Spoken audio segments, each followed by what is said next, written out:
What I'm going to teach you right now, I think is going to help you rethink anything that you want to sell for your business.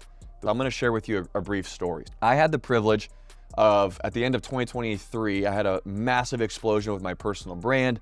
I grew from 1,000 to 1 million subscribers on YouTube in 12 months.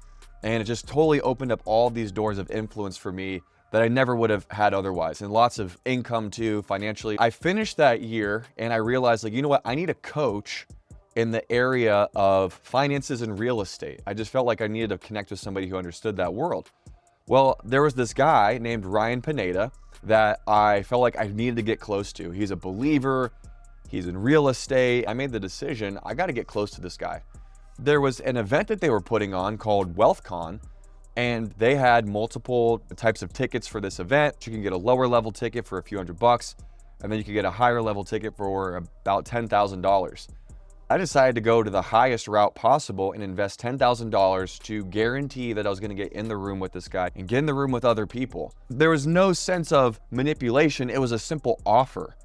If you want this with these sorts of benefits, these dinners, this access to these people backstage, to hang out with me, here's the price. And I thought, yeah, I got to do that. So I do it. I buy the ticket. I meet him in person. And since then, the doors that have opened since me going to that event and hanging out with him in person have absolutely changed my life. He invited me onto his podcast. He invited me to speak on one of his stages. And now we have a relationship where he's a friend of mine. I was never manipulated. I was never pressured. It was a simple offer.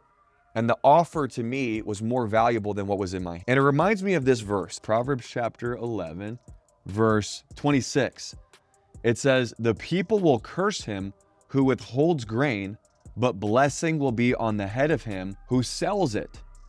Not the one who gives it away for free, the one who sells it. And I'm not against giving away things for free, but there's also this principle about you can have something really valuable, and if you don't sell it to people to actually help them out, it's actually unrighteous, unhelpful.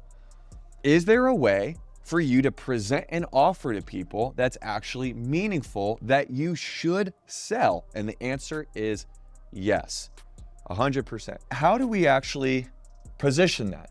How do I make sure that I do this in a way that's ethical and isn't sleazy? Okay, the first thing that I would encourage anybody to do is I would get really clear on what your business and life mission actually is. It always starts with what the actual offer is.